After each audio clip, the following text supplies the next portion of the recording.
أعوذ بالله من الشيطان الرجيم. بسم الله الرحمن الرحيم. اقرأ باسم ربك الذي خلق خلق الإنسان من علق اقرأ وربك الأكرم الذي علم بالقلم علم الإنسان ما لم يعلم. محترم حاضرین کرام اور خواتین اسلام، ہر طرح کی تعریف و توصیف، حمد و ستائش، کبریائی اور بڑائی، تحمید، تمجید اور تسبیح اللہ رب العالمین وحدہ لا شریک لہ، خالق کائنات، مالک ارض و سما کے لیے لائق اور زیبا ہے۔ درود اور سلام نازل ہوں اس دنیا فانی کی طرف بھیجے گئے تمام انبیاء اور رسول پر بالعموم، اور بالخصوص ہمارے نبی جناب محمد الرسول اللہ صلی اللہ علیہ وسلم پر، اللہم صلی وسلم مبارک علیہ۔ حضرات گرامی، شعبان کے مہینے سے ہم گزر رہے ہیں اور آج شعبان کی 12 تاریخ ہے۔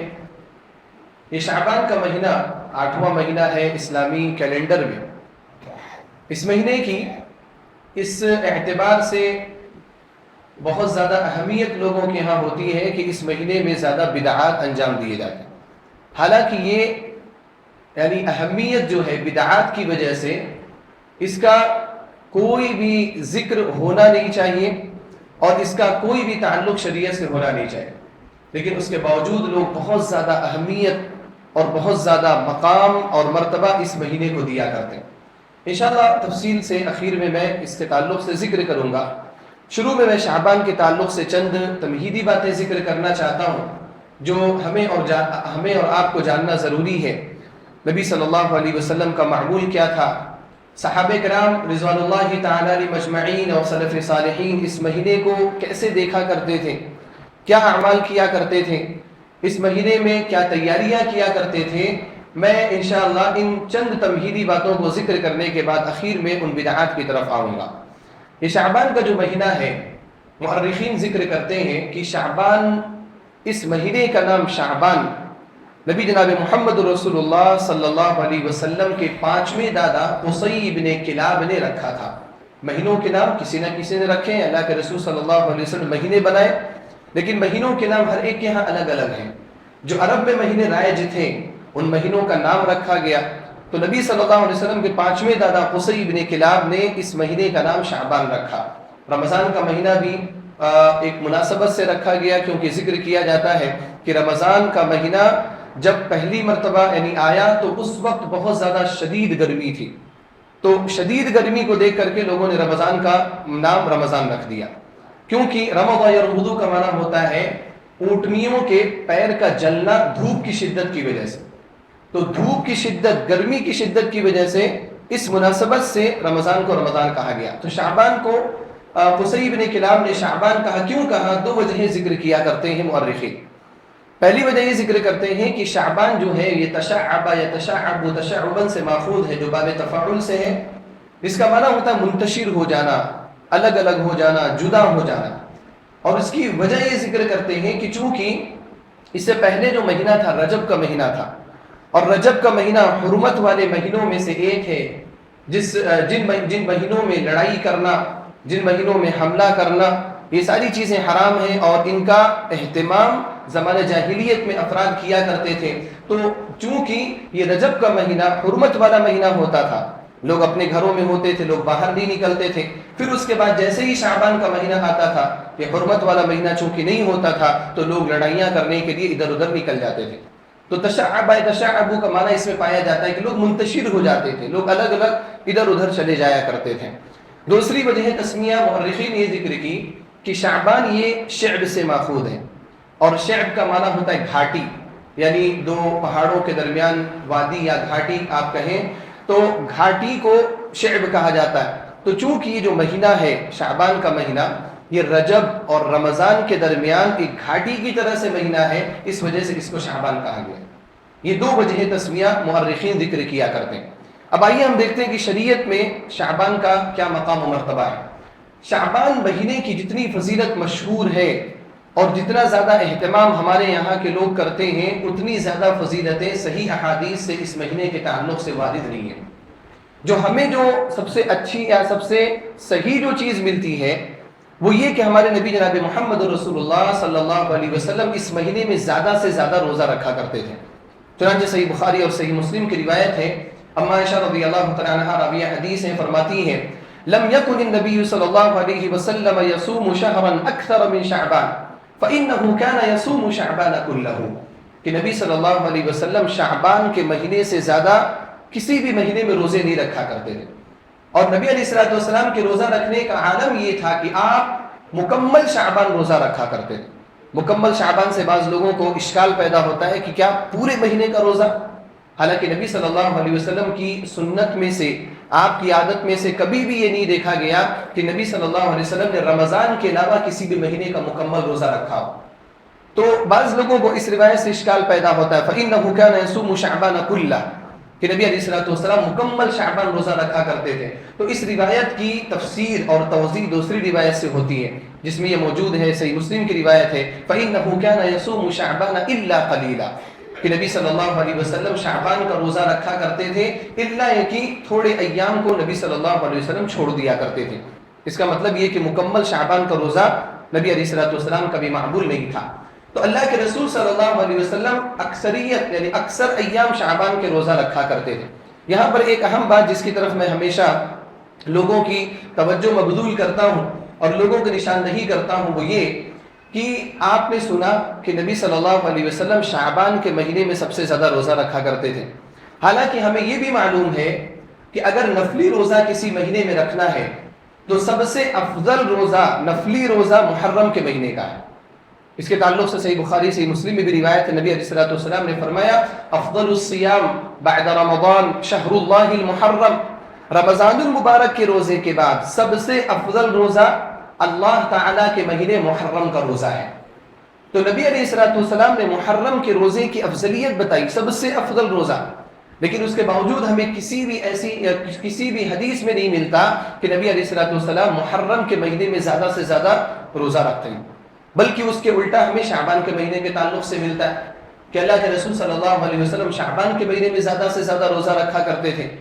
تو ایسا کیوں ہے؟ نبی علیہ الصلوۃ والسلام افضل اعمال نہیں چھوڑا کرتے تھے. اللہ کے رسول صلی اللہ علیہ وسلم کا معمول یہ تھا کہ جو اعمال میں سب سے افضل عمل ہوتا اسی کو آپ انجام دیا کرتے تھے. نبی علیہ الصلوۃ والسلام نے کبھی کبھار افضل عمل کو ترک کیا ہے تو کسی وجہ سے ترک کیا ہے. مثال کے طور پر عشاء کی نماز تاخیر سے پڑھنا افضل ہے اور اللہ کے رسول صلی اللہ علیہ وسلم کو یہ محبوب بھی تھا، لیکن نبی علیہ الصلوۃ والسلام نے کہا کہ اگر میں عشاء کی نماز تاخیر سے باجماعت پڑھانے لگ جاؤں تو تم مشقت میں پڑ جاؤ گے، تم تکلیف میں پڑ جاؤ گے. نبی علیہ الصلوۃ والسلام نے لوگوں کی تکلیف کی وجہ سے اس افضل عمل کو چھوڑ دیا. لوگوں کا خیال رکھتے ہوئے، جماعت کا خیال رکھتے ہوئے اس افضل عمل کو چھوڑ دیا. تو آپ کوئی بھی افضل عمل کسی بڑی وجہ سے چھوڑا کرتے تھے. تو یہاں پر محرم کا جو مہینہ ہے اس کے روزے افضل ہیں، پھر بھی نبی علیہ الصلوۃ والسلام نہیں رکھا کرتے تھے. شعبان کے مہینے کے روزوں کے تعلق سے افضلیت کی کوئی حدیث نہیں، پھر بھی نبی علیہ الصلوۃ والسلام روزہ رکھا کرتے. تو اس کی وجہ اہل علم نے یہ ذکر کی ہے کہ محرم کا مہینہ اگرچہ افضل ہے روزہ رکھنے کے اعتبار سے، لیکن نبی صلی اللہ علیہ وسلم شعبان کے مہینے میں عام طور پر مدینے کے اندر ہی رہا کرتے تھے. آپ کے اسفار نہیں ہوتے تھے، اور خاص طور پر آپ اس ناحیے سے دیکھیں کہ اس سے پہلے کا مہینہ کیا ہے؟ رجب. اور رجب کے مہینے میں نبی علیہ الصلوۃ والسلام کوئی غزوہ نہیں کرتے تھے، کوئی سریہ روانہ نہیں کرتے تھے، کوئی لڑائی نہیں ہوتی تھی. تو رجب کا مہینہ پورا آپ صلی اللہ علیہ وسلم مدینے میں رہتے تھے. پھر رجب کے مہینے کے بعد رمضان المبارک، اس کے بعد ہے شعبان اور رمضان. تو رمضان المبارک کی تیاری میں کہ کوئی بڑا غزوہ جو ہے اگر ضرورت نہ پیش آئے تو نبی علیہ الصلوۃ والسلام مدینے میں رہ جاتے تھے. ہاں اگر کبھی ضرورت پیش آئے تو پھر شعبان میں بھی نکلنا پڑتا تھا، رمضان میں بھی نکلنا پڑتا تھا. غزوہ بدر جو ہوئی رمضان المبارک میں ہوئی، فتح مکہ جو ہوئی وہ رمضان المبارک میں ہوئی، تو ضرورت کی بنا پر آپ نکلے. تو آپ وہاں پر یعنی شعبان کے مہینے میں مدینہ کے اندر آپ بالکل فارغ رہا کرتے تھے. اس وجہ سے نبی علیہ الصلوۃ والسلام زیادہ سے زیادہ روزہ رکھا کرتے تھے. اس سے ایک نکتہ اور ایک اہم بات ہمیں معلوم یہ پڑتی ہے کہ اگرچہ کچھ ایام کے روزے افضل ہیں، مثال کے طور پر ایام بیض کا روزہ افضل ہے، یعنی چاند کے اعتبار سے، اسلامی کیلنڈر کے اعتبار سے ہر مہینے کے 13، 14 اور 15 تاریخ کو روزہ رکھنا افضل ہے. اگرچہ یہ چیز افضل ہے کہ نبی صلی اللہ علیہ وسلم پیر کے دن کا روزہ رکھا کرتے تھے، جمعرات کا روزہ رکھا کرتے تھے، تو آپ اگر ان کا اہتمام کریں تو بہت اچھی بات ہے، بہت اچھی بات ہے۔ لیکن اگر ہماری مصروفیات کی وجہ سے، ہمارے شیڈول کی وجہ سے اگر ہم ایام بیز کا روزہ نہیں رکھ پاتے، یا پیر کے دن کا یا جمعرات کا روزہ نہیں رکھ پاتے، یا پیر کا دن آپ دیکھیں ہمارے یہاں ورکنگ ڈیز کا پہلا دن ہوا کرتا ہے، جس دن بہت زیادہ کام ہوتا ہے، کام کا بوجھ بہت زیادہ ہوتا ہے، پریشر بہت زیادہ ہوتا ہے، تو اس دن روزہ رکھنا بہت سارے لوگوں کے لیے مشکل ہے۔ تو اب کیا اگر ہم نے پیر کے دن کا روزہ چھوڑ دیا تو اب ہمیں کوئی دن نہیں ہے روزہ رکھنے کے لیے؟ تو ایسا نہیں ہے کہ دیکھیں اس میں یہی فائدہ ہے کہ اگرچہ یہ ایام افضل ہیں لیکن آپ اپنی سہولت کے اعتبار سے نفلی روزے کبھی بھی رکھ سکتے ہیں، الا یہ کہ وہ ایام جن ایام نبی علیہ الصلوۃ والسلام نے منع کیا، جیسے جمعہ کا دن، آپ جمعہ کا دن خاص طور پر جمعہ کے لیے آپ روزہ نہیں رکھ سکتے، ہاں ایک دن پہلے اگر آپ نے روزہ رکھا تو آپ جمعہ کا دن روزہ رکھ سکتے ہیں، نفلی روزوں کی بات ہو رہی، فرض کی نہیں، فرض تو آپ کسی بھی دن رکھ سکتے ہیں۔ اور اگر آپ ایک دن پہلے آپ نے نہیں رکھا، جمعہ کے دن روزہ رکھنا چاہتے ہیں تو اگلے دن یعنی ہفتے کے دن کا بھی روزہ رکھ لیجیے، اس کی اجازت موجود ہے۔ تو ہمیں اپنی سہولت کے اعتبار سے نفل روزوں کا اہتمام کرنا چاہیے۔ سنڈے ہے ہمارے پاس، چھٹی کا دن ہوتا ہے، ہم اس کا بھی اہتمام کر سکتے ہیں، ہم اس دن بھی روزہ رکھ سکتے ہیں، اللہ سبحانہ و تعالیٰ اس کے مطابق ہمیں اجر دے گا۔ تو نبی علیہ الصلوۃ والسلام کے اس عمل سے یہ پتہ چلا۔ بہرحال خلاصہ کیا کہ شعبان کے مہینے میں جو ہمیں سب سے اہم چیز معلوم پڑتی ہے فضیلت کے تعلق سے اگر کہیں تو اللہ کے رسول صلی اللہ علیہ وسلم کا زیادہ سے زیادہ اس مہینے میں روزہ رکھنا ہے۔ نبی علیہ الصلوۃ والسلام کیوں روزہ رکھتے تھے، اس کے تعلق سے ایک روایت ہے سنن نسائی میں، جس کے راوی اسامہ ابن زید رضی اللہ تعالی عنہ ہیں۔ کہتے ہیں کہ میں نے کہا قلت یا رسول اللہ، میں نے کہا اللہ کے رسول صلی اللہ علیہ وسلم کیا بات ہے کہ میں دیکھتا ہوں کہ آپ شعبان کے مہینے میں زیادہ سے زیادہ روزہ رکھتے ہیں؟ تو اللہ کے رسول صلی اللہ علیہ وسلم نے اسامہ بن زید رضی اللہ تعالی عنہ کے اس سوال کا جواب دیتے ہوئے کہا ذاک شہر یغفل الناس عنہ بین رجب ورمضان، یہ ایک ایسا مہینہ ہے جس مہینے میں لوگ عبادت سے غافل رہتے ہیں، کیونکہ یہ مہینہ رجب اور رمضان کے درمیان آ رہا ہے۔ رجب حرمت والا مہینہ ہوتا تھا، لوگ گھروں میں رہا کرتے تھے تو عبادت کر لیتے تھے، پھر اس کے بعد شعبان کے مہینے میں زیادہ عبادت نہیں کرتے تھے، سوچتے تھے کہ اب رمضان کا مہینہ آ رہا ہے نا تو ہم لوگ کیا ہے رمضان کے مہینے میں عبادت کر لیں گے۔ تو نبی علیہ الصلوۃ والسلام نے فرمایا یغفل الناس عنہ، اس مہینے سے لوگ غافل رہتے ہیں، اس وجہ سے میں زیادہ روزہ رکھتا ہوں، یہ پہلی وجہ۔ اور یہ پہلی وجہ کیسے بنے گی کہ غفلت کے وقت میں عبادت کرنا، یعنی جب لوگ غافل ہونا، یہ اللہ سبحانہ و تعالیٰ کو بہت پسند ہے۔ تہجد کی نماز نفل نمازوں میں سب سے افضل نماز اس وجہ سے ہے کیونکہ وہ یعنی اکثر لوگوں کے غفلت کے وقت میں وہ نماز پڑھی جاتی ہے۔ اللہ کے رسول صلی اللہ علیہ وسلم نے اس کی طرف اشارہ بھی کیا، آپ نے فرمایا وَصَلُّوا بِاللَّيْلِ وَالنَّاسُ نِيَامٌ تَدْخُلُوا الْجَنَّةَ بِسَلَامٍ، کہ تم رات میں اس وقت نماز پڑھو جب لوگ سو رہے ہوں۔ نبی علیہ الصلوۃ والسلام نے سونے کا لفظ کیوں استعمال کیا کہ لوگ غافل ہیں، لوگ عبادت نہیں کر رہے ہیں اس وقت اگر آپ اٹھ کر کے اللہ تعالیٰ سے گڑ گڑا رہے ہیں، اللہ تعالیٰ سے دعائیں مانگ رہے ہیں، اللہ تعالیٰ کے سامنے تضرع اور عاجزی کر رہے ہیں، آپ نماز پڑھ رہے ہیں، قیام کر رہے ہیں، لمبی قرات کر رہے ہیں، آپ اللہ رب العالمین سے دعائیں کر رہے ہیں، تو یہ آپ کی عبادت کیا ہے، اللہ رب العالمین کے نظر میں بڑی محبوب ہے، کیونکہ یہ غفلت کے وقت میں کی جانے والی عبادت ہے۔ اسی طریقے سے جب آخر زمانے میں، یعنی یہ زمانہ بھی ہے اور آگے چل کر کے جب لوگ نیکیوں سے غافل ہوں گے تو اس وقت عبادت کرنا اللہ سبحانہ و تعالیٰ کو بہت پسند ہے۔ اللہ کے رسول صلی اللہ علیہ وسلم نے فرمایا العبادۃ فی الحرج کہجرۃ الی، کہ حرج کے موقع پر، یعنی جب قتل و غارت گری عام ہو جائے، جب فتنہ و فساد عام ہو جائے، تو اس وقت اللہ رب العالمین کی عبادت کرنا کہجرۃ الی، نبی علیہ الصلوۃ والسلام نے فرمایا کہ میری طرف ہجرت کے برابر ہے۔ یعنی صحابہ کرام نے جب مکہ چھوڑا، مدینہ گئے، اللہ رب العالمین کے ہاں ان کا مقام کتنا بلند ہوا ہجرت کرنے والوں کا۔ نبی علیہ الصلوۃ والسلام نے فرمایا کہ ایسے غفلت کے وقت میں جب لوگ عبادت چھوڑ دیں گے، اس وقت اگر عبادت کرو گے کہجرۃ الی، یہ میری طرف ہجرت کر کے آنے کے برابر ہے۔ تو پتہ یہ چلا کہ غفلت کے اوقات میں عبادت کرنا اللہ رب العالمین کو بہت محبوب ہے۔ اسی وجہ سے نبی علیہ الصلوۃ والسلام نے فرمایا ذاک شہر یغفل الناس عنہ بین رجب ورمضان، ایک ایسا مہینہ ہے کہ لوگ اس مہینے میں عبادت سے غافل رہتے ہیں رجب اور رمضان کے درمیان۔ اس کے بعد نبی علیہ الصلوۃ والسلام نے فرمایا وهو شهر ترفع فيه الاعمال الى رب العالمین، اور یہ ایک ایسا مہینہ ہے کہ جس مہینے میں رب العالمین کی طرف اعمال اٹھائے جاتے ہیں۔ اللہ رب العالمین کے یہاں جو ہمارے اعمال پیش کیے جاتے ہیں، کبھی ہفتہ واری پیش کیے جاتے ہیں، کبھی سال کے پیش کیے جاتے ہیں۔ ہفتہ واری جو پیش کیے جاتے ہیں پیر اور جمعرات کا تذکرہ ہے، اور سال کے جو اعمال پیش کیے جاتے ہیں اس کے تعلق سے یہ حدیث ہے کہ شعبان کے مہینے میں ہمارے اعمال اکٹھے کر کے، یعنی مجموعی ایک سال کے اعمال اللہ رب العالمین کی طرف پیش کیے جاتے ہیں۔ نبی علیہ الصلوۃ والسلام نے فرمایا وَهُوَ شَهْرٌ تُرْفَعُ فِيهِ الْأَعْمَالُ إِلَى رَبِّ الْعَالَمِينَ، ایک ایسا مہینہ ہے جس میں اعمال رب العالمین کی طرف اٹھائے جاتے ہیں۔ فَأُحِبُّ أَن يُرْفَعَ عَمَلِي وَأَنَا صَائِمٌ، تو میں چاہتا ہوں کہ جب میرا عمل اللہ تعالیٰ کی بارگاہ میں پیش ہو تو میں یہاں اس دنیا کے اندر روزے سے رہوں۔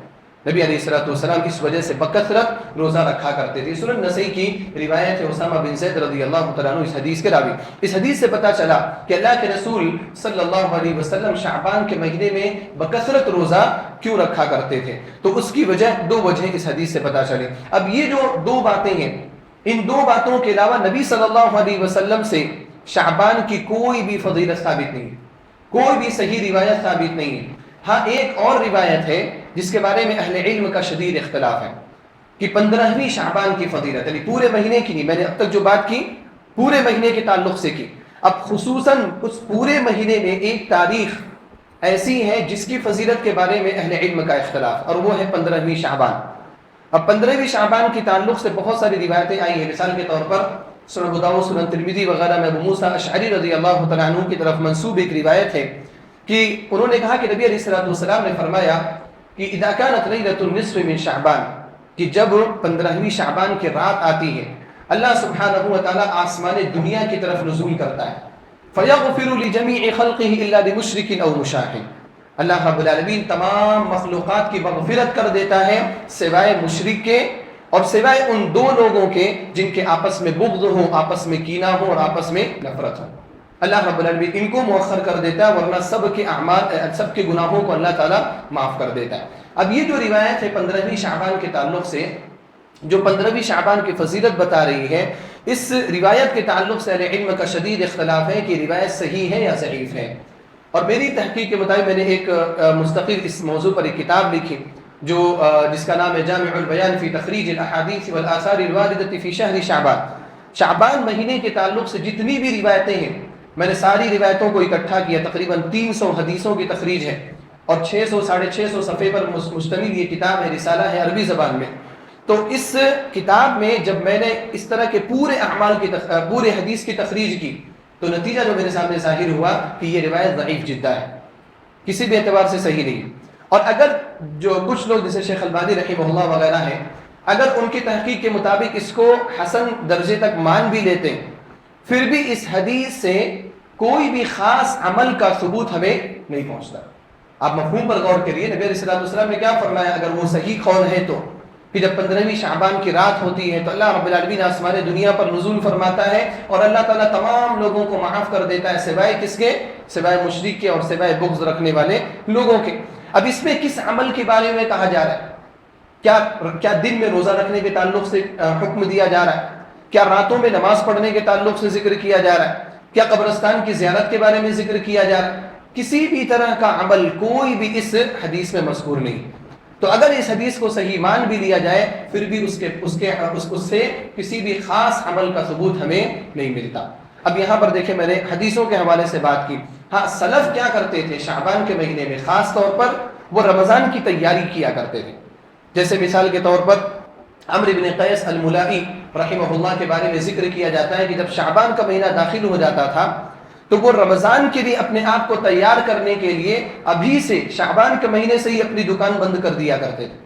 وَتَفَرَّغَ لِقِرَاءَةِ الْقُرْآنِ، قرآن کریم پڑھنے کے لیے اپنے آپ کو بالکل فارغ البال کر لیا کرتے، ابھی سے قرآن کریم پڑھنا شروع کرتے تھے تاکہ رمضان کے شروع ہوتے ہوتے قرآن کریم کی تلاوت کی عادت ہو جائے۔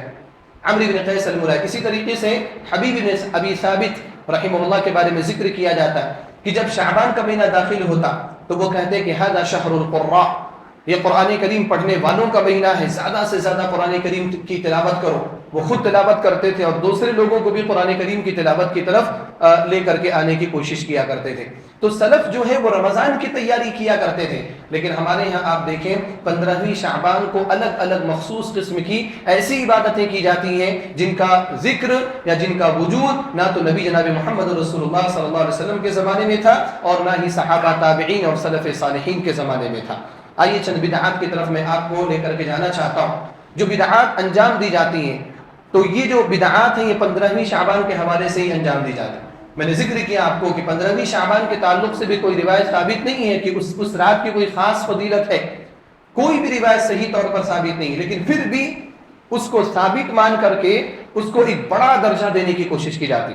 سب سے پہلے اس دن کو آپ دیکھیں، اس دن کو یا اس رات کو شب برات کے نام سے یاد کیا جاتا ہے، اور بعض لوگ تو اس کو شب قدر بھی کہنا شروع کر دیا، بعض لوگوں نے اس کو شب قدر کہنا شروع کر دیا، اس کو شب قدر بولتے ہیں، اور اس کے لیے قرآن کریم کی آیت سے استدلال کرتے ہیں کہ اس آیت کا تذکرہ قرآن کریم میں موجود ہے۔ آپ اگر کبھی ایسے لوگوں کی تقریریں سنیں جو بدعت کو فروغ دینے والے علماء نما لوگ ہیں، اگر آپ ان کی تقریریں سنیں تو وہ قرآن کریم کی آیتیں پڑھ کر کے لوگوں کو گمراہ کرتے ہیں۔ سورہ دخان کی آیت ہے، اللہ رب العالمین نے فرمایا انا انزلناہ فی لیلۃ مبارکۃ انا کنا منذرین، کہ ہم نے اس قرآن کریم کو مبارک رات میں نازل کیا ہے، ہم نے اس قرآن کریم کو مبارک رات میں نازل کیا ہے۔ اس کے بعد اللہ نے فرمایا فیہا یفرق کل امر حکیم، اس رات میں ہر بڑے معاملے کا فیصلہ کیا جاتا ہے۔ اب اس رات کو، جس رات کا ان دونوں آیتوں میں تذکرہ ہوا سورہ دخان کی ابتدائی آیتوں میں، اس رات کو شب برات پر یعنی 15ویں شعبان پر فٹ کرنے کی کوشش کی جاتی۔ حالانکہ اگر آپ تھوڑا سا غور کریں قرآن کریم کے دوسری آیتوں پر تو آپ کے سامنے حقیقت کھل کر کے آ جائے گی۔ اللہ رب العالمین نے کیا کہا کہ ہم نے اس قرآن کریم کو بابرکت رات میں نازل کیا ہے، نزول کی بات ہو رہی، قرآن کریم کے نازل ہونے کی بات ہو رہی۔ اب قرآن کریم کے دوسری آیتیں آپ دیکھیے، اللہ رب العالمین نے دوسری آیتوں میں قرآن کریم کے نزول کے تعلق سے کیا ذکر کیا؟ اللہ نے فرمایا شہر رمضان الذی انزل فیہ القرآن، رمضان کا مہینہ وہ ہے جس میں قرآن کریم کو نازل کیا گیا۔ اس کا مطلب کہ سورہ دخان والی آیت سورہ بقرہ والی آیت کے موافق ہونی چاہیے، ورنہ قرآن کریم میں ٹکراؤ پیدا ہو جائے گا۔ اللہ نے فرمایا وَلَوْ كَانَ مِنْ عِنْدِ غَيْرِ اللَّهِ لَوَجَدُوا فِيهِ اخْتِلَافًا كَثِيرًا، اگر یہ قرآن کریم اللہ کے علاوہ کسی اور کا کلام ہوتا، کسی اور کی طرف سے نازل کیا گیا ہوتا تو اس میں اختلاف ہو سکتا تھا۔ عام طور پر جو لوگ کتابیں لکھا کرتے ہیں ان کی کتابوں میں غلطیاں ہوتی ہیں، کسی کی بھی کتاب غلطیوں سے پاک نہیں ہوتی سوائے کتاب اللہ کے، کلام اللہ کے، اللہ رب العالمین کا کلام، اس میں غلطیاں نہیں ہو سکتی۔ اب آپ یا تو یہ کہو کہ یہ آیت الگ ہے اور یہ آیت الگ ہے اور دونوں آیتیں ایک دوسرے سے ٹکرا رہی، اور اگر آپ ایسا کہیں گے تو آپ کفر کی طرف چلے جائیں، کیونکہ قرآن کریم کی آیتیں ایک دوسرے سے نہیں ٹکرا سکتی۔ اور اگر آپ اس چیز کو نہیں مانتے تو پھر آپ حقیقت کی طرف آئیں۔ اللہ رب العالمین نے جو یہ کہا کہ ہم نے اس کو مبارک رات میں نازل کیا، اسی کی تفسیر سورہ بقرہ میں ہے کہ رمضان کا مہینہ وہ ہے جس میں قرآن کریم کو نازل کیا گیا۔ اس کا مطلب کہ مبارک رات کہاں ہے؟ رمضان کے مہینے میں، شعبان کے مہینے میں نہیں۔ اور پھر اس کی اور مزید تخصیص آپ دیکھیں سورہ قدر میں، اللہ رب العالمین نے فرمایا انا انزلناہ فی لیلۃ القدر، ہم نے اس قرآن کریم کو قدر کی رات میں نازل کیا ہے۔ اللہ تعالیٰ نے رمضان کے مہینے کی ایک رات کو بھی خاص کر دیا کہ اس وقت یہ قرآن کریم نازل کیا گیا ہے، اور وہ رات کیا ہے؟ قدر کی رات ہے۔ اب قدر کی رات شعبان کے مہینے میں آتی ہے، رمضان کے مہینے میں آتی ہے۔ قدر کی رات کے تعلق سے اجماع ہے اہل علم کا، پورے مسلمانوں کا اجماع ہے کہ رمضان کے مہینے میں قدر کی رات ہوا کرتی ہے۔ لیکن آپ دیکھ لیں، آپ حقیقت دیکھ لیں، آپ لوگ کیا کر رہے ہیں۔ کہتے ہیں علامہ اقبال نے کہا یا کسی شاعر کا شعر ہے، خود بدلتے نہیں قرآن کو بدل دیتے ہیں۔ لوگ اپنے عقیدے کو، اپنی رائیوں کو، اپنی بدعات کو چھوڑنے کے لیے تیار نہیں ہیں، قرآن کریم کی تعویل کرنے کے لیے تیار ہے۔ قرآن کریم کی آیتوں کو اپنے جو تراشیدہ جو مفاہیم ہیں ان مفاہیم کے اوپر فٹ کرنے کی کوشش کرتے ہیں۔ قرآن کریم وہ ایسی کتاب ہے جس کے ذریعے سے ہماری رائے بنتی ہے، ہماری رائے کے موافق قرآن کریم میں آیتیں نہیں ہوتی۔ ہم قرآن کریم سے اپنی رائے لیتے ہیں، ہم قرآن کریم سے اپنا عقیدہ لیتے ہیں، تو قرآن کریم کی جو بات ہے وہ پرفیکٹ بات ہے، وہ سب سے صحیح بات ہے۔ تو اللہ رب العالمین نے جو یہ کہا کہ بابرکت رات میں نازل کی گئی، اس رات سے مراد کیا ہے؟ اس رات سے مراد رمضان المبارک کی قدر کی رات ہے۔ یہ شب برات نہیں ہے، یہ جھوٹی طور پر آپ لوگوں کے کانوں میں یہ بات ڈالی جا رہی کہ شعبان کے مہینے کی فضیلت ہے، آپ کو بدعات کی طرف لے کر کے جانے کی کوشش کی جا رہی۔ اب چونکہ اس کو قدر کی رات یا براءت کی رات کہا جاتا ہے، پھر اس میں طرح طرح کی عبادتیں بھی لوگوں نے ایجاد کر لی ہیں۔ مثال کے طور پر نمازیں پڑھنا، روزے رکھنا، اور اس کے لیے ایک حدیث کا بھی حوالہ دیا جاتا ہے۔ حضرت علی رضی اللہ تعالی عنہ کی طرف منسوب ایک حدیث کہ نبی علیہ الصلوۃ والسلام نے فرمایا اذا كانت ليلة النصف من شعبان فقوموا ليلها وصوموا نهارها، کہ جب 15ویں شعبان آ جائے تو اس کے دن میں روزہ رکھو اور اس کے رات میں نمازیں پڑھو۔ اس کے دن میں روزہ رکھو، اس کے رات میں نمازیں پڑھو۔ ہمارے یہاں دیکھیں کتنے لوگ دن کو روزہ رکھ رہے ہیں، یہ لوگ کبھی بھی روزہ نہیں رکھیں گے، یعنی کبھی بھی ایام بیز کا روزہ نہیں رکھیں گے، کبھی بھی پیر اور جمعرات کا روزہ نہیں رکھیں گے، لیکن 15ویں شعبان آئے گی تو روزہ رکھیں گے۔ اور ابھی ایک اور تاریخ گئی ہے رجب کی 27ویں تاریخ، 27ویں رجب کو بھی لوگ روزہ رکھ رہے ہیں، پوری رات جاگ کر کے عبادت کر رہے ہیں۔ جن راتوں میں جاگ کر کے نبی صلی اللہ علیہ وسلم عبادت کیا کرتے تھے پوری راتوں میں، ان راتوں میں لوگ سوئے ہوئے رہتے ہیں، لیکن جن راتوں کی کوئی خاص فضیلت نہیں ان راتوں میں جاگ جاگ کر کے لوگ عبادتیں کر رہے ہیں۔ اب تاخیر آتے ہیں جو یا آخری عشرہ ہے رمضان کا، 21ویں 23ویں 25ویں 27ویں اور 29ویں، آپ دیکھو 27 کے علاوہ 27ویں تاریخ کے علاوہ کون جاگتا ہے راتوں میں؟ حالانکہ نبی علیہ الصلوۃ والسلام ان راتوں میں اپنی کمر کو کس لیا کرتے تھے عبادت کے لیے، احیا لیلہ، پوری رات جاگ کر کے عبادت کرتے تھے۔ بخاری مسلم کی صحیح روایت ہے یہ، اس روایت پر کوئی کلام ہی نہیں کر سکتا، کوئی شبہ ہی نہیں، لیکن وہ صحیح روایتیں ہمیں ہضم نہیں ہوتی، ہمیں اس پر عمل نہیں کرنا ہے۔ ہمارے تو لوگوں نے سمجھا دیا کہ بس 27ویں کو جاگ لیے تو ساری چیز حاصل ہو گئی، تو ہم صرف 27ویں کو جاگتے ہیں، اور اس کے علاوہ 27ویں اور بھی جاگتے ہیں، 27ویں رجب کو، 27 رجب کو، اور یہ شعبان کی 15ویں کو۔ اور یہ 2-4 راتیں ایسی ہیں، 2-4 راتیں، یہ حقیقت میں بول رہا ہوں آپ کو، یہ 2-4 راتیں ایسی ہیں جن راتوں نے بہت سارے لوگوں کو گمراہ کیا ہوا۔ میں قدر کی راتوں کے علاوہ کی بات کر رہا ہوں، یہ 27ویں رجب ہے، یہ 15ویں شعبان ہے، یہ 2-4 راتیں ہیں۔ کیسے گمراہ کیا ہوا ہے؟ لوگوں کے ذہنوں میں یہ بات ڈال دی گئی کہ آپ سال بھر گناہ کرتے ہیں کہ نہیں کرتے؟ لوگ بولتے ہیں ہاں بھائی ہم گناہ کرتے ہیں۔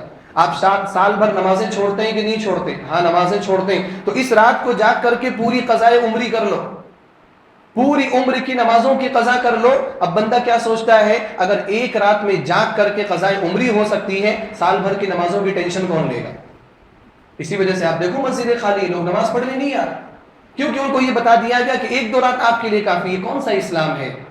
نبی جناب محمد رسول اللہ صلی اللہ علیہ وسلم نے اسلام دیا۔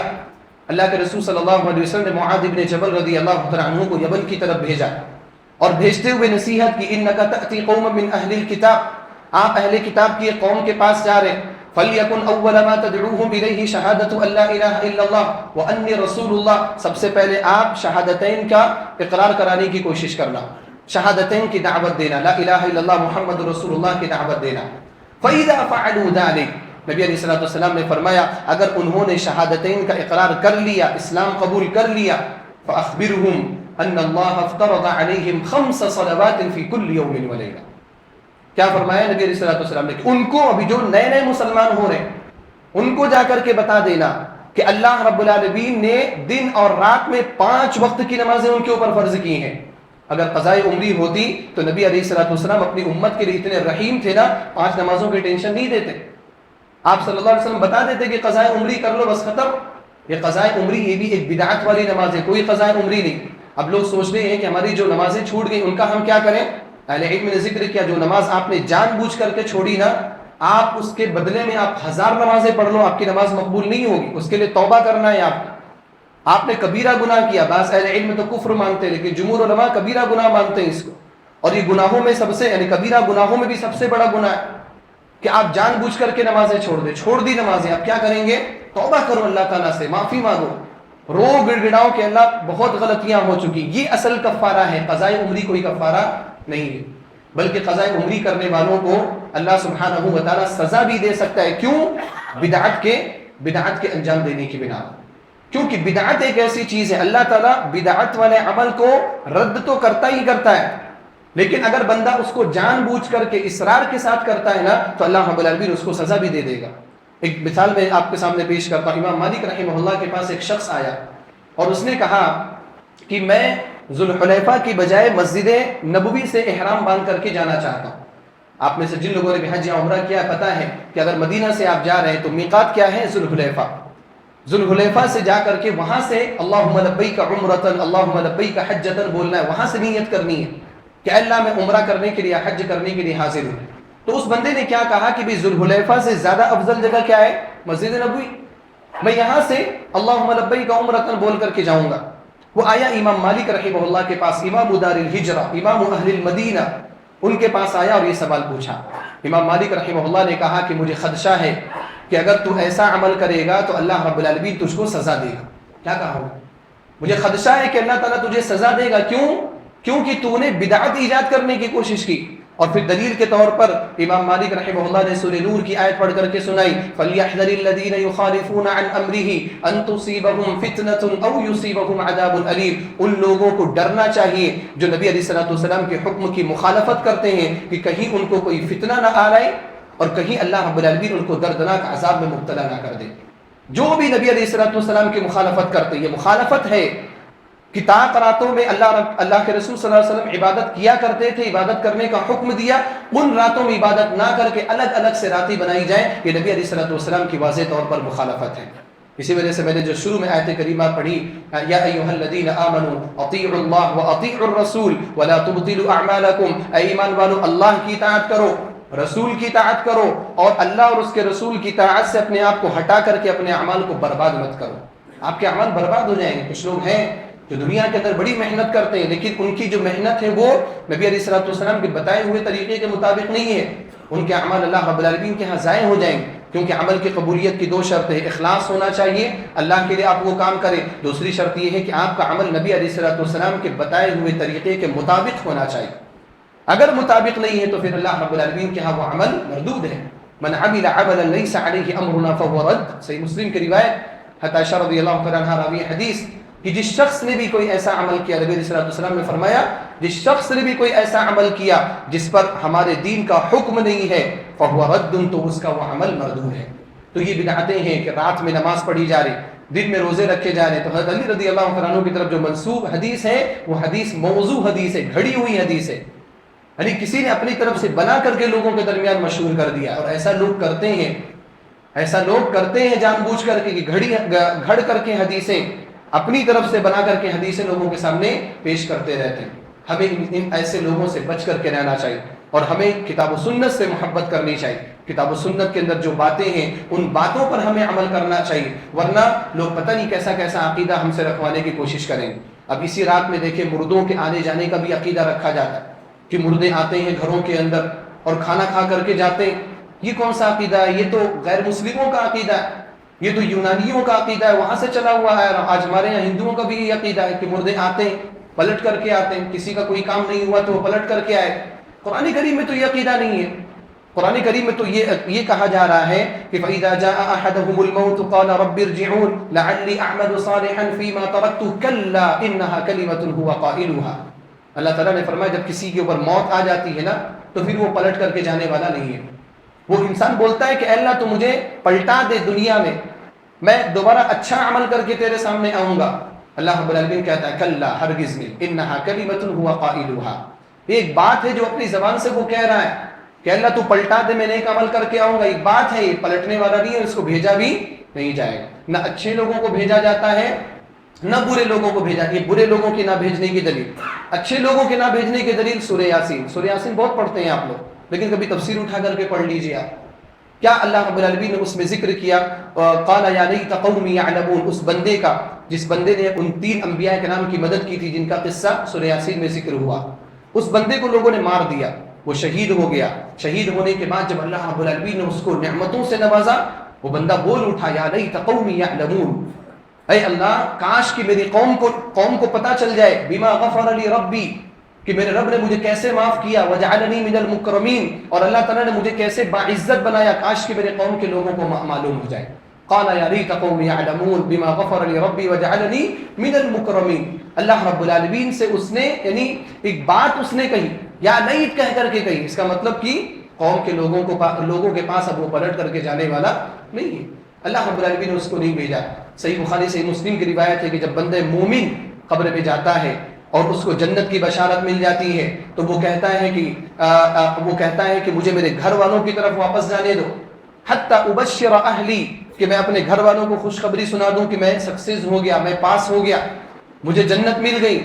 اس سے فرشتے کیا کہتے ہیں، اسکن، تمہیں یہی رہنا ہے، اب جانا نہیں ہے۔ تو قرآن اور حدیث تو ہمیں یہ عقیدہ بتا رہے کہ مرنے والا پلٹ کر کے نہیں آتا۔ یہ جو لوگ ہیں، یہ لوگ ہمیں کون سا عقیدہ بتا رہے ہیں، کن کتابوں سے لے کر کے بتا رہے ہیں؟ اس لیے میں نے ذکر کیا نا، کتاب و سنت سب سے اہم ہے، اس کو مضبوطی سے تھامیں، اسی میں ہر قسم کی خیر ہے۔ اسی میں ہر قسم کی بھلائی ہے اور ہمیشہ آپ اسی میں محفوظ رہیں گے۔ رب العالمین سے دعا ہے الہ العالمین تو ہم سب کو ہر طرح کی بدعات اور خرافات سے محفوظ فرمائے۔ الہ العالمین سنت کی محبت ہمارے دلوں کے اندر پیدا فرما۔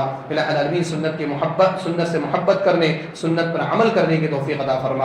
الہ العالمین تو ہم سب کے کبیرہ اور صغیرہ گناہوں کو معاف فرما۔ بدعات اور خرافات جو ہم سے ہو چکی الہ العالمین تو ان کو بھی معاف فرما۔ اب ہم سب کو سنت پر گامزن ہونے کی توفیق عطا فرما۔ الہ العالمین ہم سب کی عبادات کو شرف قبول عطا فرما۔ الہ العالمین صحت اور عافیت کے ساتھ، سلامتی کے ساتھ رمضان المبارک کے مہینے تک ہم سب کو پہنچا اور رمضان المبارک کے مہینے سے خوب نیکیوں کا استفادہ کرنے کی توفیق عطا فرما۔ الہ العالمین جو لوگ بیمار ہیں ان کو شفایابی عطا فرما، جو مقروض ہیں ان کے قرض کی ادائیگی میں ان کی مدد فرما، جو پریشان حال ہیں ان کی پریشانیوں کو دور فرما۔ الہ العالمین فلسطین کے مسلمانوں کی حفاظت فرما، ظالموں کو کیفر کردار تک پہنچا۔ الہ العالمین فلسطین کے لوگوں میں سے جو لوگ اس دنیا سے جا چکے ان کو شہادت کا درجہ عطا فرما، جو لوگ بیمار ہیں ان کو شفایابی عطا فرما۔ الہ العالمین ہمارے اس ملک میں بھی امن و امان پیدا فرما، ہماری مسجدوں کی، ہمارے مدرسوں کی حفاظت فرما، مسلمانوں کی حفاظت فرما، ملک اور وطن کی حفاظت فرما۔ الہ العالمین جب تک ہم زندہ ہے اسلام اور ایمان پر زندہ فرما، اور جب ہمارا خاتمہ ہو لا الہ الا اللہ محمد رسول اللہ پر ہمارا خاتمہ فرما۔ آمین وآخر دعوانا الحمد للہ رب العالمین۔